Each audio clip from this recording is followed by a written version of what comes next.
आप ऐसे बैठे हैं सब लोग, है ना, you are sitting like this. अब हमारा लंग है, लंग के साइड में हार्ट है, हार्ट थोड़ा ऊपर की तरफ है। जब आप ऐसे करेंगे तो हार्ट ऊपर, लंग नीचे, तो ग्रेविटी से heart will push the lung. Clear है ना ये? तो लंग्स की साइज छोटी होगी बड़ी होगी? हार्ट ऊपर है, लंग नीचे, दबाव पड़ रहा है लंग्स पे, छोटी होगी, है ना। तो छोटी होगी तो वो ठीक से काम नहीं कर पाएगा, जाहिर सी बात है, आपको सांसों की दिक्कत आएगी। तो अभी जैसे आप बैठे हैं और आप में से अधिकतर लोगों को सांसों की कोई दिक्कत है ही नहीं, लेकिन अगर आप ऐसे लेटेंगे जैसे मैं बैठा हूं, तो आप ऑब्जर्व करेंगे कि मुंह खोलना पड़ेगा सांस लेने के लिए। मुंह बंद करके सांस नहीं ले पाएंगे, है ना, दिक्कत आएगी आपको।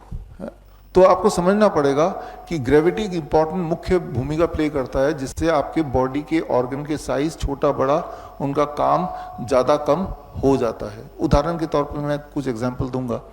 तो हम ये करते हैं, यहाँ भी ये करते हैं कि जैसे ही कोई पेशेंट कंप्लेन करता है ब्रेथलेसनेस की, कोई पेशेंट है जो ऑक्सीजन सिलेंडर से ही साथ में आया है, उसका वो हटा देते हैं और उस पेशेंट को हम आगे की तरफ झुक के जब बैठा, तो अब लंग्स एक्सपैंड हुआ बाय 20%, और ऐसा 15-20 मिनट तक करने से हमने देखा उसका SpO2 बढ़ जाता है, उसके सिम्टम घट जाते हैं। तो हमने क्या किया, सिर्फ पोस्चर को बदल दिया, और ये कितनी देर में काम आएगा? 15-20 मिनट।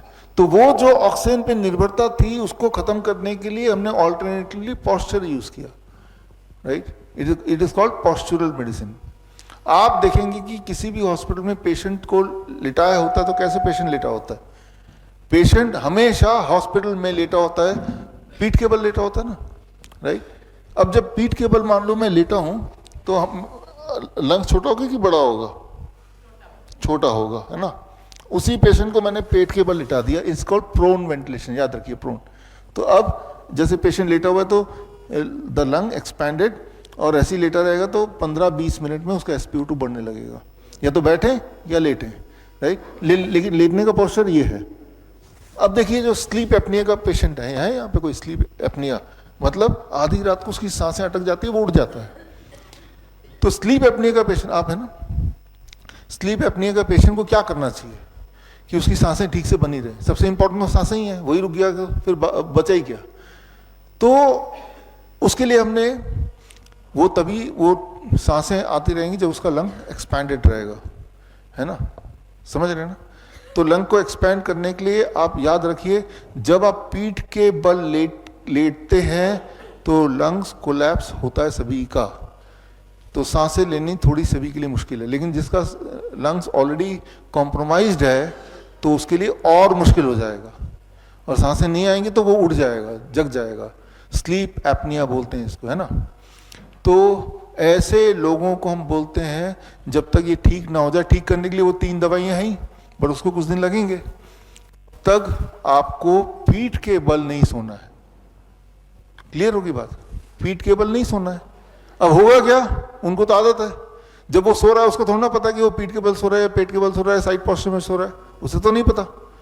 तो उसके लिए हमने एक मशीन बनाई है ताकि पीठ के बल वो सोए ना। 2 रुपए की मशीन। उसके लिए कुछ सामान चाहिए, एक नींबू चाहिए। हम नींबू लेते हैं, उसके एक टी-शर्ट पे यहाँ पे पीछे बांध देते हैं। अब क्या होगा, जब सो रहा है वो, अगर पीठ के बल सोने की कोशिश करे क्या होगा, वो चुभेगा और वो पीठ के बल सो ही नहीं पाएगा। और ऐसा करते ही एक दिन के अंदर उसका CPAP मशीन, BiPAP मशीन छूट गया, जो कि काफी समय से वो कई महीने से ले रहा था, समझ रहे हैं। तो बहुत बड़ी दिखने, जितनी बार CPAP मशीन पे रहेंगे साथ साथ लंग में निमोनिया होता जाएगा, लंग्स और कमजोर होते चले जाएंगे। तो जो आपकी डिपेंडेंसी है, चाहे CPAP BiPAP मशीन पे है, चाहे ऑक्सीजन कॉन्सेंट्रेटर पे है, ये सारी डिपेंडेंसी या अस्थमा के लिए, तो वो सारी डिपेंडेंसी आपके लंग्स को और ज़्यादा कॉम्प्रोमाइज करती जा रही है। तो हमें उससे पीछा छुड़ाना जितनी जल्दी हो सके वो ज़रूरी है। बड़ी से बड़ी बीमारी का आसान से आसान इलाज घर बैठे ही हो सकता है। अधिक जानकारी के लिए कॉन्टैक्ट करें nearest doctor BRC clinic @home।